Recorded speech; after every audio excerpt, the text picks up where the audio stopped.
Well, I think anytime you come together and you're trying to build something new, that's the fun part, in my opinion. You know, if you came in, you just threw something down. You don't get to collaborate, not just me with Coach Harson, but with the whole staff. We're able to get a lot of ideas about what direction we want to go, and it's going to be a fluid process because we're still trying to figure out uh, the players that we have here, the talent that we have offensively at Auburn, and the things that we're going to be able to do. So I think it's not something that we definitely haven't been able to nail down in 3 days. It's going to be ongoing, through spring ball. But we're going to throw a lot at these guys of what we want to do. But we'll kind of hone down of what we're going to be as we get toward the end of spring and definitely heading into summer. Mark Murphy. Yes, Coach. When you're finished with spring practice, what do you want to have accomplished? What are going to be the big things in your mind? And then specifically, how hard is it to teach shotgun quarterbacks how to line up behind center? Because they don't do a lot of that in high school anymore. No, they don't. Not a lot of guys have done a lot. Bo Nix hasn't. I don't know if he's taken 10 snaps under center in his career, but knock on wood, he's probably been the best at handling the center quarterback, and he's done good a job at that. We're not going to be primarily under center. We're not going to be primarily in the gun. We want to have a good mixture of both, and it's not that difficult. You see guys going from college to the NFL all the time that may have been in gun their whole life and go to the NFL and they've got to get under center. That's just what it's going to be. Something that's part of the Auburn offense is that we'll get under center, and those guys are going to have to learn how to do it. And they're athletic kids.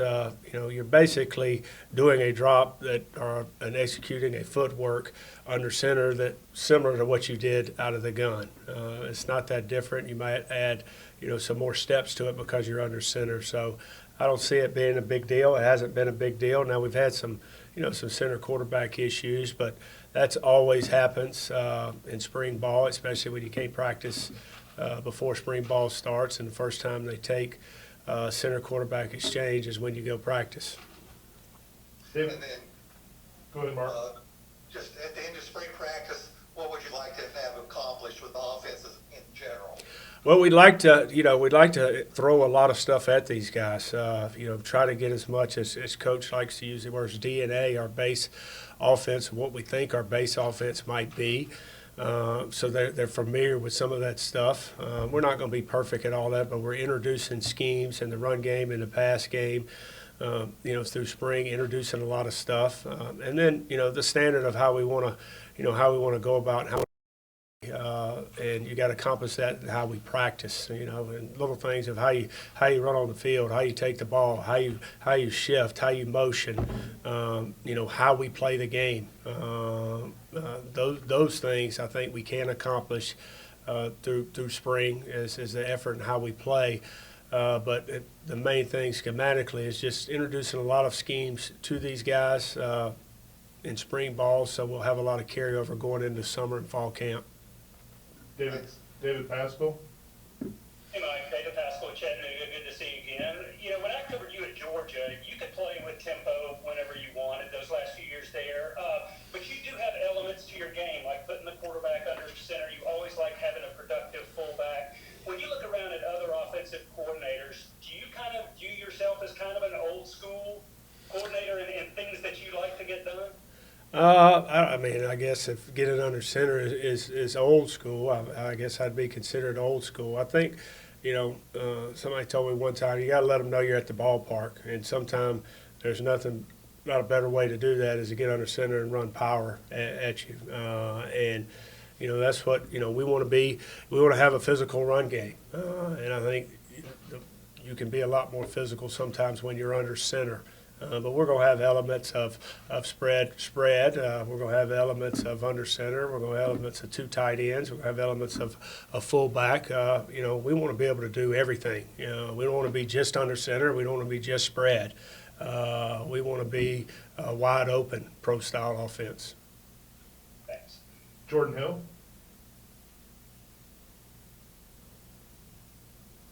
Yeah, Mike. Jordan Hill looked like Auburn News. Looking at the quarterbacks you have coached over the years, outside of maybe a guy like DJ Shockley, Bo's probably one of the more athletic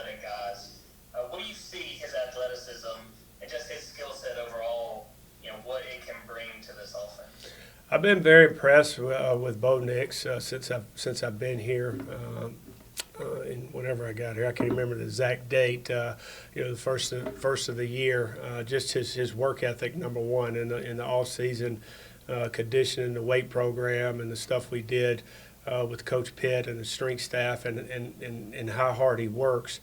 And quarterbacks usually they work hard when they're out there. They're one of the hardest workers on the team. But he has an athletic skill set where he competes with the skill guys on our football team, and it's very, very impressive. His athletic skill set. We've had 3 practices and has shown up a couple times, but he's a guy that is going to make plays naturally because of his skill set when things break down. Then have an element where you design stuff for him. Too, in your offense, where he might be able to threaten the defense with some quarterback run game, but the ability to when to throw the ball downfield and when things are covered to pull it down and run, I think is an added dimension that I think defensive coordinators. You talk to any defensive coordinator, is that quarterback that can pull the ball down and run when you've got everybody covered, and that's just I think it's a bonus for Auburn offense. And Bo's been focused on him, controlling what he can control, and that's cleaning up his footwork. It's trying to make the right progressions and throwing the ball on time, and letting his athletic ability take over just off of instinct, not necessarily looking to run. And been really proud of how he's worked and how he's progressed. And we've only had 3 practices, but I could truly say I think he's come in every day and tried to get a little bit better every single day, and I expect the same thing today from him. Bill Cameron. Coach Bill Cameron with the Drive on ESPN 106.7 here in town. Talk about your receivers. I know you don't have all of them out there, but a few of them looked like they made some nice plays on Saturday. Just what do you think about what you've seen through the first few days? Well, like any other position, we're a work in progress right now with day 3 and a new scheme, and there's a lot of mistakes that are happening every day. But I will say this about the receivers: they've come out and improved every day and tried to work hard. There's little things that we've got to clean up, but we've got some size at that position with Elijah Cannon and Kobe Hudson. They're bigger guys. Javar Johnson, number 6, has impressed the first couple of days, his ability to come off the ball, and he's made some big plays in practice 2 and practice 3. The thing we got to look for those guys is a continued improvement from them. The thing when you do get in some 12 personnel, you're going to get more single high coverage and stuff like that. And when you do have a quarterback that can run the ball, you're going to get more, you might get a little bit more single high coverage, and that gives them one-on-one opportunities. But, I think playing faster is one thing that we got to do, and I think that will happen the more practice we get in, the more they understand what we're trying to do. Nathan King. Hey, Mike. Going back to your time at Georgia and just the experience that you've had, having a good freshman player like Tank Bigsby was last year, I guess just what's the process like, and how do you go about trying to get him to continue to grow and develop into an even better player after he had so much success in just his first year? Well, I think it's the expectations that you put on the player, and that expectation doesn't change of what you got to do on a daily basis, whether you had success the play before, the game before, the year before, and you're constantly trying to push them to where they get better. And the thing I'll say about Tank, he's a guy that similar to Bo Nix, is he's constantly calling every day. He's FaceTiming. He's wanting to know about certain run schemes, about protection. He's wanting to know about plays that we have in, how he can get better. He is not. I would not say he's complacent at all. He doesn't think he's arrived. And that's our job as coaches, to continue to push guys. But the great ones have it in them. They always want to get better. They always want to push themselves. And Tank has that in him, and that makes your job a lot easier when guys like Tank are hungry to get better. I mean, I was over here yesterday scripting for today's practice, and he's coming over here to see Coach Cadillac, to talk some ball, just showing up in his office to make sure he's on the same page. He's calling Coach Friend, he's calling Coach Harsin, he's calling me. He's serious about wanting to be the best player he can be, not just for himself but for Auburn. Brian Matthews. Hi, Mike. Brian Matthews, AuburnSports.com, part of the Rivals Network. Wanted to ask you about your situation at the two tackle positions. How do you see it so far? Is that an area that feel like you need to improve as spring practice goes on? Yeah, I think it's definitely an area. Again, we've only had 3 days. We're throwing a lot at these guys, from run game to pass game, and there's some definitely things that we need to work on. We need to clean up some of our sets, in the pass game. But we need some competition at the tackle position. Jackson and Ham are working with the ones right now, and then you've got Trotter and 55. My names right now, I'm getting them. I'm knowing them by what's 55's name there, Kirk? Right tackle. What's it? Say? Coffee. Yeah, Coffee. Then you got Zerline, the kid. So we've got some guys that got some length, but we've got to, it's getting the guys to do the little things right. And I don't think we're in a position right now to say, hey, we've got competition right there, because they're all trying to figure out, right from left right now and the pass sets that Coach Friend won't. But ultimately, we want to create some competition and have a competition at that tackle position. But, they got to be able to protect at the tackle position first and foremost, and that's something that we'll be working on hard this spring. Gianna Hahn. Hi, Gianna Hunt from AL.com. Going back to your very first question that you got about you working with Harsin, I was wondering what are some of the new things that you've learned from working with him and working with another guy who has been offensive coordinator, has worked with quarterbacks? Well, I mean, there's a lot that is similar. When you sit down and you talk about things from how you do your individual drills to how you're progressing certain route concepts to run game.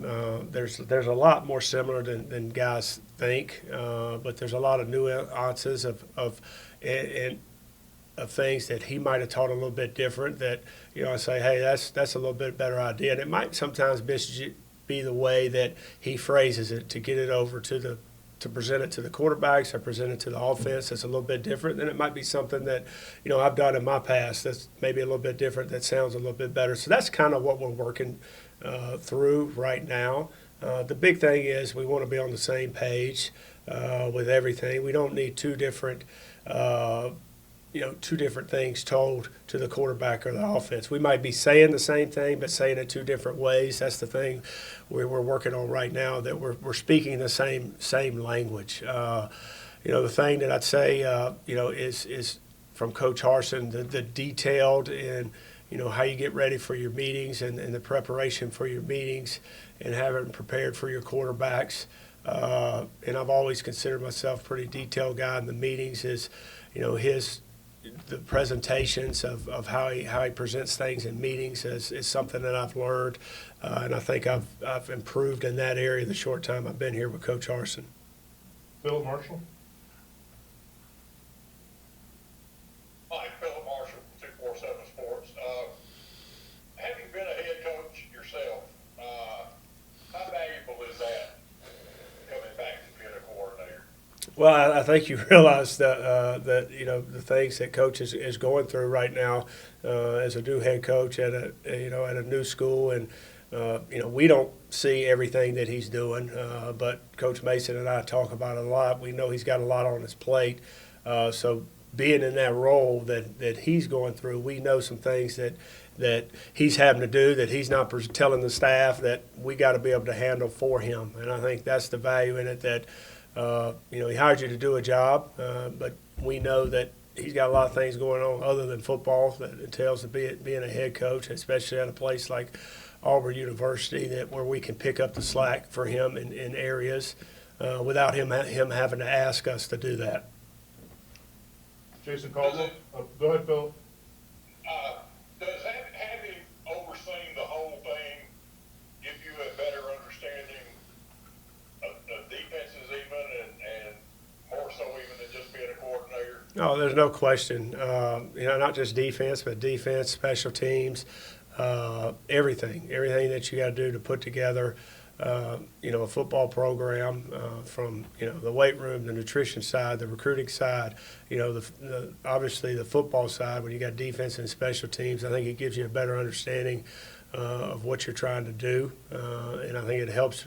It helps you now when you're back, just offense, you understand the big picture a little bit better now that you've been exposed to everything else that's going on. When I was just offensive coordinator, I was focused on my world, and that was, coaching quarterbacks at my side of the ball. Now being a head coach and going through those things, you see a bigger picture and understand things a little bit better. Thanks. Jason Caldwell. Mike, you mentioned, talking about Bo and Tank. How valuable is it that two of your more talented guys are those two guys that are always seeking out? How valuable is that when you're talking about the rest of the team watching those two guys work? Well, I think I've made that point to our staff, and I think I made it to Coach Harsin, a month or so ago. Is some of our hardest workers are the ones that are considered, our better players right now coming into spring ball. Is you wouldn't know that by how they work, and usually that's the case. The best players are the hardest work, but these guys, every single day, how they approach their workouts, how they go about their business.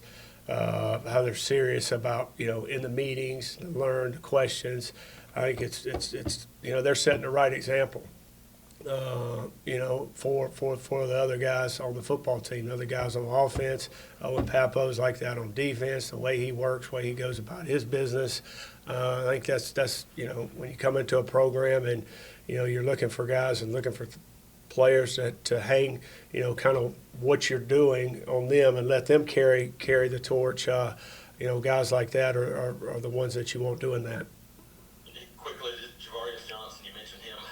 How big is it to have a guy that can create space in the middle of the field like that, and a guy that can create separation? Well, I've been pleased with him, and I don't, day one, I don't know if he got as many reps in practice one. Maybe got some personnel groups and formations we were in, but day 2 and 3 he showed up, and the bottom line is when you get out there, you notice guys on tape because are they coming off the ball, are they creating space, and then making plays, and he has made plays in 2 days, and I think it's his ability to get off the ball with speed and urgency and put pressure on the defense, and that's the thing we got to get out of all these receivers is exploding off that football, creating stress on the defense, whether we're running a 6-yard route or we're running a 9 route, which is a go ball, a takeoff. It needs to look the same every time. Whether we're run blocking, we got to explode off the ball, and he's been able to do that the last couple practices, and been our playmaker of the day for the last 2 practices because of his ability to do that. Justin Ferguson. Mike, I wanted to ask you about your first impressions of J.J. Pegues, and have you ever had a guy quite like him in the past to be, as athletic he is at his size? No, I've seen some athletic guys like that. That are athletic and move and have short area quickness, but they were playing, D-line, but not playing tight end. I've coached against and coached with or on the same team with some D linemen at other schools that were like that. But this guy's, he's that guy that you always say, hey, this guy could play tight end. Some D lineman, sometime he could play tight end. He's that athletic. He's like one of those guys. And, we're moving him around a lot and playing him in a lot of positions. And Coach Bedell's done a nice job with teaching him. He's been very, very diligent in how he's approached learning what to do. It's a lot different. He was just an off-the-ball guy last year. He's being off the ball and on the ball for us. So this is some new stuff for him. But he is athletic, and he's over, 300 pounds. So he's going to be able to move some people at the point of attack, and he's going to be able to get out and run routes and stretch the field vertically too. He can do that. The thing for him is just getting in shape where he can do it for a whole game. But been pleased with JJ and his how he's worked, and you're right. He is he's the true definition of an athletic big man. Coach, we're going to take a few follow-ups. Nathan King. Hey, Mike, the guy like Demetrius Davis, I don't know how much you necessarily recruited him or knew him before you were here, early. But what kind of potential do you see from him, and what kind of intangibles has he sort of shown you so far in the quarterback room? Well, I think it's kind of unfair to really judge D. Davis right now, or really, cause, here's a kid that's a mid-year guy, has come in and it's a whole new offense, and I've coached a lot of mid-year quarterbacks over my career, and really you're just trying to through this spring ball as you're coaching a mid-year quarterback, you're trying to get them in position where they'll be able to compete in the fall. It's a lot of learning, it's a lot of teaching, it's a lot of understanding everything from how to take a snap to snap count to the way you use your voice and cadence. It's a lot of things that he hasn't done, or other quarterbacks that I've coached haven't done. And you're just trying to make them continue to feel comfortable.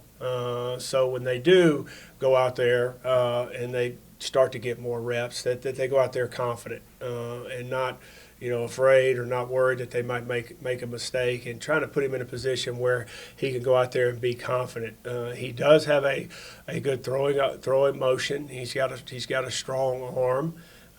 He is he's a thick young man. I know he's only 5'11"ish. But he's a yoked up 5'11". I think he's like 210 pounds. So he's sturdy. He pulled one down and ran it the other day, and nobody really wanted to hit. I think he ran into somebody, and they kind of bounced off of him. The thing for me is try to get D to be more confident right now, and that's going to take time. It's a process. He's in a room with a guy like Bo Nix, who's his third year and is hungry and asks questions, is nonstop, blah blah blah blah blah blah, blah, and it's kind of overwhelming. Not just for D, but for a lot of guys. Sometimes when you're trying to figure it out, you don't understand some things, and it's my job to get him in a place where he can go out and compete. And as practice goes, he'll continue to get more reps, but. The thing for him is getting in a place where he can go out there and be confident in everything he does. Justin Ferguson. Jordan Hill, my fault. Jordan Hill. Yeah, Mike, I had a chance to talk to Hudson Mason, and he remembered one spring there at Georgia, Coach Harsin coming and spending a few days. How far back does that relationship go, and just how appealing was this opportunity to be able to work with him here in Auburn? Yeah, that was either in I think it was 2011 or 2012. I think the year before, Coach Fran and I had went to Texas to see them practice, because Coach Brown had hired Stacy Searles away from Georgia. So we went out to Texas, and that's the first time I met Coach Harsin there. Got to sit in his meetings, and I showed him when we got here. I pulled out some old notes, and I showed him some notes I still had from sitting in his quarterback meetings when he was at Texas. And then I think it was the next year he came and maybe just spent a day there, and he was on his way to the Falcons, I think, to see Coach Dirk Cutter, who was the OC at the Falcons at the time. And you have that happen all the time. Guys will come in, and that's kind of where relationships start. So we got to sit in each other's quarterback rooms and talk a little bit of ball. And then having played with him, played against him for 5 years when I was in the Mountain West at Colorado State, had the utmost respect for how his teams played. And I've always been impressed with his quarterback position. They know where to go with the ball. There's not a lot of wasted movement in their drops. They're decisive in their decisions. And that's what you want out of your quarterback, to be decisive, know where to go with the ball, and be very, very efficient. And always been impressed with that. And I never, I didn't think the phone was going to ring and it would be Coach Harsin say, "Hey, you're interested in coming to Auburn?" But when he did call, the respect I have for him and the football coach that he is, not just offensively, but the kind of team that he had at Boise. They were tough.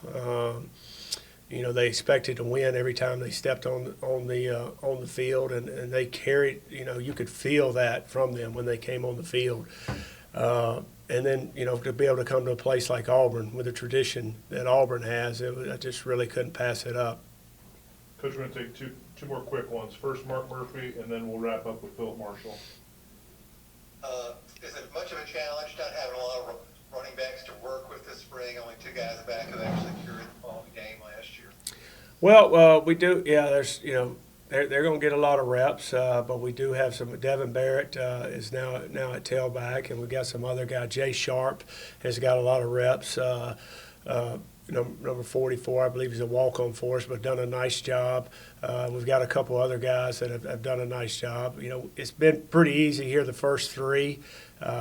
We haven't. Everything's kind of been tagged tempo, even though we were in shells. We're going to be in full pass today, and we're going to have a couple, plays that are going to be live, and we're going to have some wrap, which is basically we're going to thud them up. So as that goes on, we start banging these running backs more and more this spring. It causes a little bit area where you've got a little concern.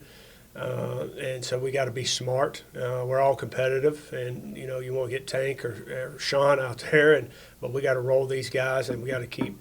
They got to get reps. They got to get the action. That's part of playing football. But at the same time, we got to be smart and roll these other guys that we got here for spring ball. Philip? Mike, back to coming here. You grew up not far from Auburn, not too far from Auburn. You played against Auburn. Just talk about your impressions of Auburn and what you thought of Auburn growing up. Yeah, well, my dad sent me. They're moving. My dad lives in Raven County, up in North Georgia, and they sold their house, and they're moving to Thomasville. That's where my sister lives now. That's where I grew up, in Thomasville, Georgia. It wasn't far from Auburn, but they were cleaning out the house. They found a picture of me with a big sign that said Pat Dye Football Camp, and there was a picture of me at Pat Dye Football Camp when I was in 4th grade. So I grew up kind of, coming to Pat Dye Football Camp. My dad coached in Rome, Georgia, up till I was in 4th grade, and Neil Calloway recruited Rome at that time and signed Eric Floyd, who played here for Auburn Tigers. So he got me come to Auburn's football camp when I was in the 4th grade. And then I moved to Thomasville in the 5th grade, and I think from 5th, 6th, 7th grade, I came to Pat Dye Football Camp from Thomasville over here. And then it was Steve Dennis that was recruiting my school that recruited Thomasville High. So I've got a lot of memories from Auburn. They used to take care of my dad. They used to take care of all the high school coaches. They'd have bird hunts and quail hunts, and my dad would get invited and had a big time. But we were only 2.5 hours away, and came and watched them practice a lot. Over here, it was a lot closer than it was Athens, which was 4.5. So I have a lot of memories from Auburn. It reminds me of some of those South Georgia towns. Where it's football in the community. I think that's kind of what Auburn is football in the community. And, I think this is the ultimate college town when you think about Auburn University.